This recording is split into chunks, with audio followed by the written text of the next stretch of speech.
Last time on the Fable table. After receiving their first assignment and finding their way to the Shadow District, we join our heroes standing in front of Zuckerman's inn, their cover already blown. How will they retrieve the 2 items stolen from the Academy? Have a seat, it's time for the Fable table.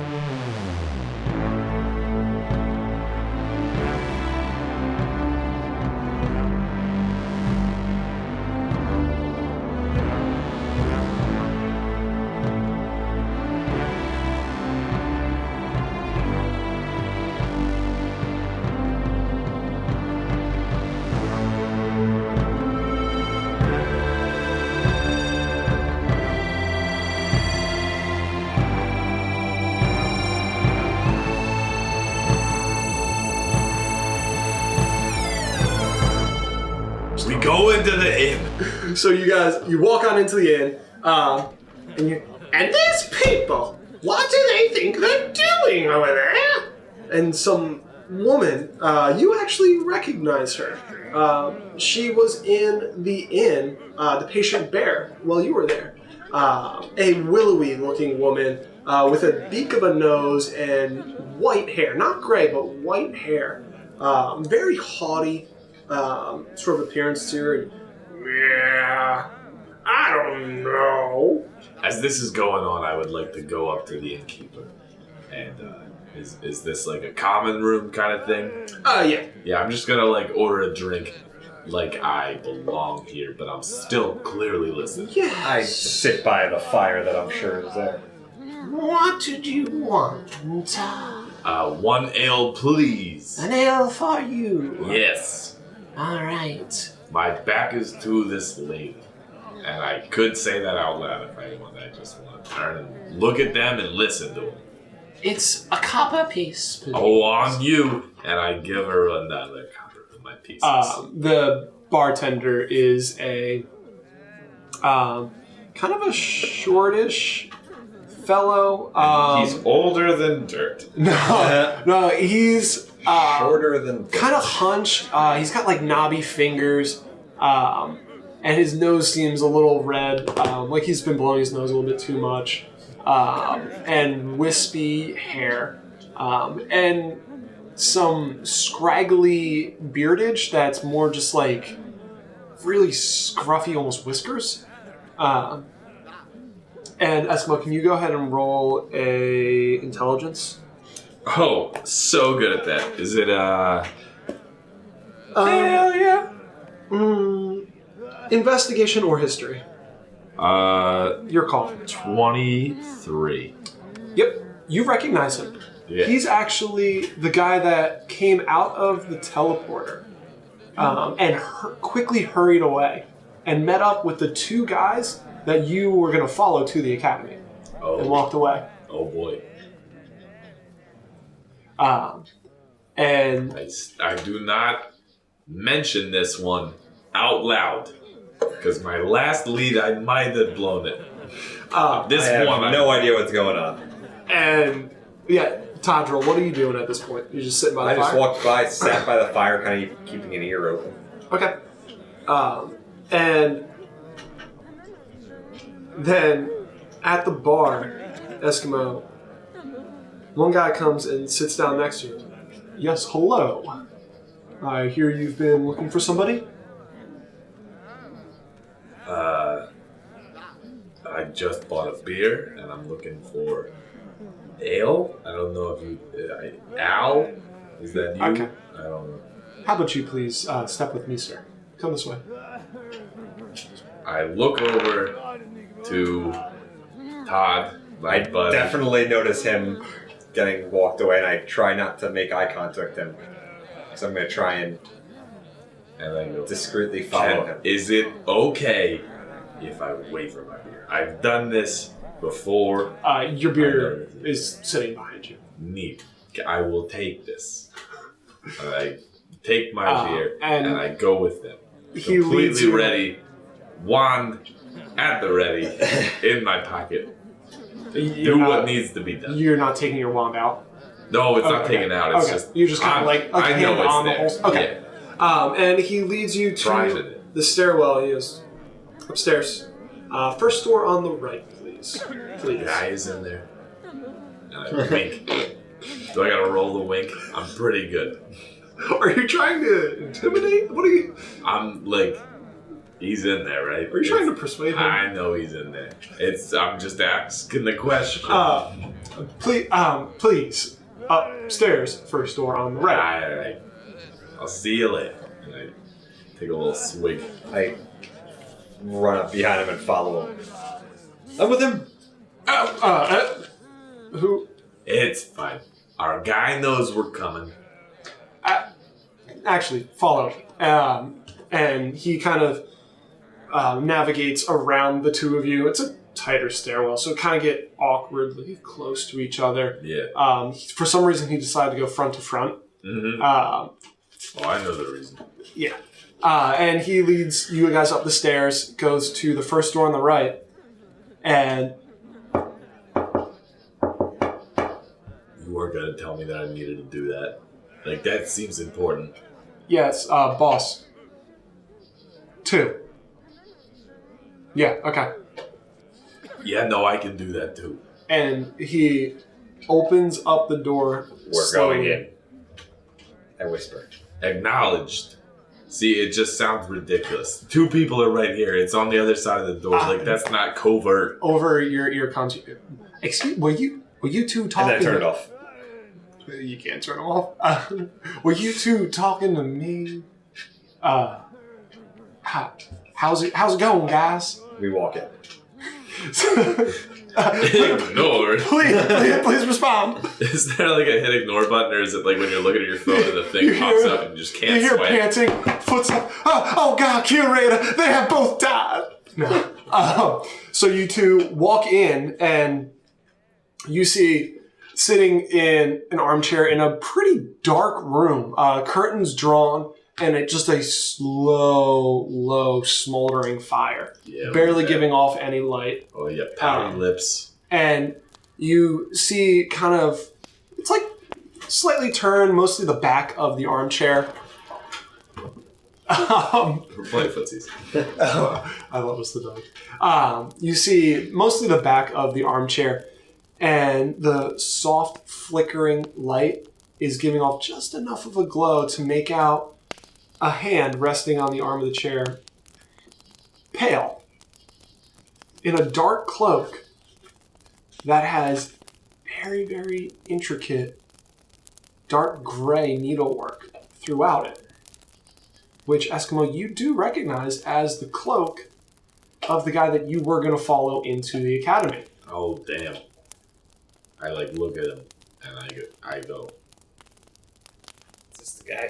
I just open up the whole face, be like, what? Is this the guy? No, I don't go, but like, he's seeing me. So, for the listeners, picture visually what would look like. No, it's like, it's one of them. Yeah, one of them. Eyebrows up. They get it. They get it. So, I hear that you have been looking for me. We've been just walking around the inn. Mm-hmm. So, what brings 2 pupils of the academy down to the Shadow District? Well, down to Zuckerman's Inn? Are you the guy that we were looking for? Depends. All right. Well, it is nice to meet you, Chad Nordstrom. I'm very excited to meet your acquaintance. I don't know if you've heard, but we have been sent here to offer you an opportunity to join the church. That's right. Have you accepted our Lord and Savior? You two you're quite the interesting bunch. I keep going back to a southern accent.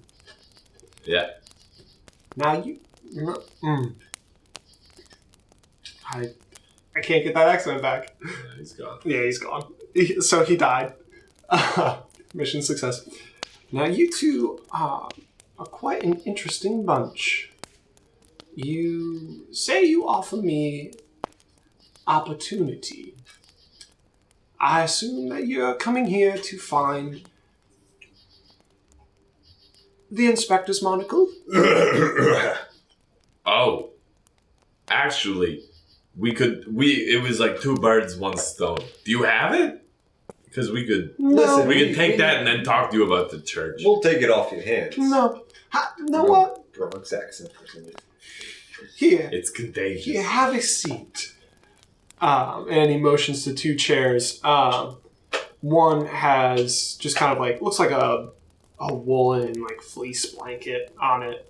The other just looks like an uncomfortable chair. Can I look around the room and see if there's any monocles or go ahead and roll investigation. compasses around? All right. Woo! How neat is that? 22. Ooh. No monocles, no common pieces. What you see in this room, and Tadril, you'll have seen a similar thing. It's 4 chairs. One's the armchair that Chet Nightblade's sitting in. One is the wooden chair with what looks like the fleece on it, like a fleece blanket. The other is the uncomfortable wooden chair. And then there is a stool next to the door. And the only 4 people in the room are you 2, Chet Nightblade, and the guy who walked you upstairs. And there is a writing table as well, but you don't see anything on top of it. And Chet Nightblade says, "Now, I see that you 2 are looking for the inspector's monocle. I can tell you, hey, please, have a seat." And he motions to the chairs. I go sit on the stool. I sit in the chair and I try and gauge whether he means us any harm or anything. Which chair? The one with the fleece or just the chair? The chair. Okay. That's his voice. I just remembered it. Barry, please sit down. Come on. Damn it, Barry. And Barry sits down in the chair with the fleece. He goes, "Oh, it was my fault. Sorry, I didn't mean to say that. Now, fellas, you're looking for the monocle." This is a totally different voice. "You're looking for the monocle, but I can't give it to you guys because now you see I have sold it to some goblins." Okay. Ah, Christ. I guess we'll be seeing you. So you already got money for it, you said. Well, it was more of an exchange. Okay. And do you have any possible concerns with us possibly going to just get it back? Go for it! In the basement! Head on down! Oh, you know We'll what? let you keep the money. Barry will take you with That's the you! thing. Honestly, as a Barry? businessman, you should feel good about this because you took it, right? I did! And then you sold it. And Yep. then and now We gonna take it you back. have a possibility of taking it back too, right? Know what, fellas? I'll have my guy, Barry, take you downstairs. Wait, real quick though. Yes. What'd you trade it for? Oh! Just out of curiosity. We're gonna go try and get it back. I know what. I actually traded it for that fleece jacket. Ooh. Barry, get up! Come, Barry! Barry, stand up! And our fine friend, sir, your name. My name is Eskimo Jones. Barry, give Eskimo Jones. Give him his fleece jacket. You know what? I wash my hands of this, guys. It's all yours. Go ahead, downstairs in the basement. The monocle's down there. Actually, those goblins, they took one of your earpieces as well. I'm not sure if you knew that. Yep. Yeah, we had been told. Yeah. So, downstairs in the basement, you gotta go down, like, it's the sub-basement, though.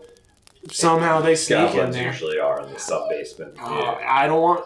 Who am I to judge? But here. And Barry, give him the jacket. Honestly, I think I would feel more comfortable personally if you didn't have any involvement. Like, you took something, Neato gang, and then you sold it, and then you got stuff.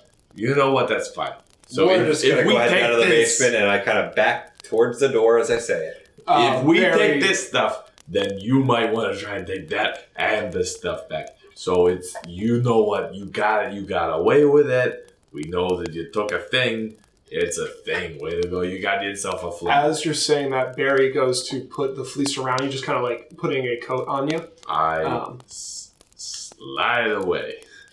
It's electric. Boogie, oogie, oogie. Damn it, Barry! Give our guests the coat! I am not a fan of Please, wearing coats. please, sir, I insist. I am a humid man, and it is. I get sweaty. I don't like it. I kind of poke him away with my staff as he tries to come near me. With Fellas! If it's okay with you, we will just be heading to the basement. Fellas, I want to make amends. I'm a businessman. You can make amends over there. I'm a businessman, and I want to apologize for taking your things. Here, take one of mine to make amends. This very warm fleece. Winter is coming, as they say. The thing is, we could take the thing back, and then everything's fine. That's literally it. Deal of the century, fellas. Barry will show you down. And Barry's this way, gentlemen, please. I will unlock the sub-basement and get you in there for you. We Follow you. follow Barry. He leads you downstairs. Is he still holding that fleece? Yeah. I am watching it. Eyes like a hawk, this one. And as you guys pass the bar, he leans to the bartender and says, Templeton, the fleece, please. And takes the Templeton, the bartender, the mousy-looking fellow, actually a more ratty-looking fellow, takes the fleece, folds it, and places it underneath the bar. And then Barry leads you guys downstairs. Downstairs again. First basement smells musty but permissible. The second basement really sounds gross. Or it smells gross, kind of has like a wet, dank feel to it. The air almost tastes like pond water. Yeah, it's gross. And what you see before you is a long, long tunnel. And you see 2 torches right in front of you. And as Barry walks in first, he says, Fellas, hi. These 2 gentlemen would like their stuff back. They don't want to give you the stuff. And there, holding the 2 torches, are 2 goblins.